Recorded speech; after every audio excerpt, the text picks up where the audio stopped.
Sejarah Kalimantan Utara Tanjung seluruh wilayah yang menjadi Provinsi Kalimantan Utara merupakan bekas wilayah Kesultanan Bulungan. Kesultanan Bulungan pernah menguasai wilayah pesisir yang terdiri dari beberapa daerah yaitu Kabupaten Bulungan, Kabupaten Tanah Tidung, Kabupaten Malinau, Kabupaten Nunukan, Kota Tarakan, dan Tawau. Sampai sekarang, yang di dalamnya terdapat bermacam-macam suku. Kesultanan Bulungan didirikan pada tahun 1731. Raja pertama adalah Wira Amir yang bergelar Amiril Mukminin 1731 hingga 1777. Dan raja yang terakhir atau ke-13 adalah Datuk Tiras yang bergelar Sultan Maulana Muhammad Jalaluddin 1931 hingga 1958. WILAY AHSWA PRAJA BULUN JAN Kesultanan Bulungan sepakat untuk bergabung dengan Indonesia di bawah kesepakatan Konvensi Malinau yang dihadiri seluruh raja-raja Nusantara pada 7 Agustus 1949.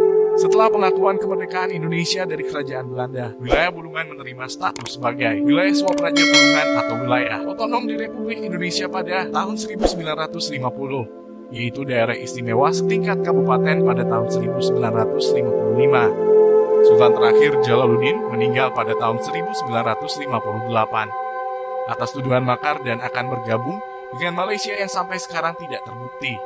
Maka Kesultanan Bulungan dihapuskan secara sepihak pada tahun 1964 dalam peristiwa berdarah, pembakaran dan pembantaian pada Kesultanan Bulungan yang dikenal sebagai tragedi Bultikan, Bulungan, Tidung, dan Kenyah. Dan wilayah Kesultanan Bulungan hanya menjadi kabupaten yang sederhana di bawah Kalimantan Timur, PMBE, NTUKA, NDAER, AHOTO, NUMI baru. Seiring berjalannya waktu Kabupaten Bulungan dimekarkan menjadi beberapa wilayah otonom baru yaitu KAP, Nunukan KAP, Malinau, KTT Kabupaten Tanah Tidung, dan Kota Tarakan. Masyarakat Kalimantan Utara merasa tertinggal jauh baik dari segi pembangunan infrastruktur, pendidikan, dan kemasyarakatan dari daerah lain. Dengan semangat untuk memajukan kualitas hidup masyarakat daerah, mulai timbul wacana pembentukan Provinsi Kalimantan Utara pada tahun 2000. Dengan perjuangan yang panjang, Provinsi Kalimantan Utara secara resmi terbentuk sejak ditandatanganinya Undang-Undang Nomor 20 Tahun 2012 tentang pembentukan Provinsi Kalimantan Utara pada tanggal 16 November 2012 oleh Presiden RI Susilo Bambang Yudhoyono.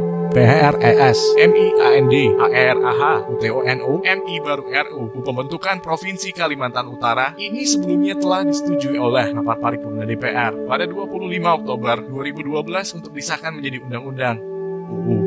Sejak terbit UU No. 20 tahun 2012 maka resmi terbentuk Provinsi Kalimantan Utara sebagai provinsi ke-34 di Indonesia.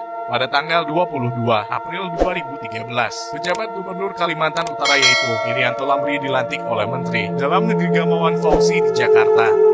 Pada saat dibentuknya, wilayah Kaltara terbagi 5 wilayah administrasi yang terdiri atas 1 kota dan 4 kabupaten yakni Kota Tarakan, Kabupaten Bulungan, Kabupaten Malinau, Kabupaten Nunukan, dan Kabupaten Tanah Tidung. Seluruh wilayah tersebut sebelumnya merupakan bagian dari wilayah Kalimantan Timur. Berdasarkan bunyi pasal 7 Undang-Undang Nomor 20 Tahun 2012, Kaltara beribu kota Tanjung Selor yang berada di Kabupaten Bulungan, PEMIL, IHIP, IMPIN, ANDAE, RAH Kalimantan Utara pertama kali menyelenggarakan pemilihan gubernur dan wakil gubernur pada Desember 2015, yang sebelumnya dijabat oleh PJ Gubernur. Gubernur dan wakil gubernur terpilih pertama Kaltara adalah H. Irianto Lamri dan H. Udin Hyangyo. PILKA, PASER, ENTAK, TAHUN 2020 Kalimantan Utara kembali menggelar pemilihan kepala daerah pada tanggal 9 Desember 2021. Selama masa cuti petahana 71 hari, Menteri Dalam Negeri melantik Teguh Setiabudi sebagai pejabat sementara PES Gubernur Kalimantan Utara pada tanggal 25 September 2021. DUBER, NUR, dan W, AKILG, UBRN, URPER, IODE 2, 2021 hingga 2024 berdasarkan hasil penetapan yang dikeluarkan oleh Komisi Pemilihan Umum Provinsi Kalimantan Utara pada tanggal 22 Januari 2021 maka Zainal A. Paliwang dan Yansen TP dinyatakan sebagai pasangan gubernur dan wakil gubernur Kaltara terpilih. Kemudian setelah dilantik oleh Presiden Joko Widodo di Istana Negara pada tanggal 15 Februari 2021, maka Zainal A. Maliwang dan ISNTP resmi menjabat sebagai Gubernur dan Wakil Gubernur Kalimantan Utara periode 2021-2024.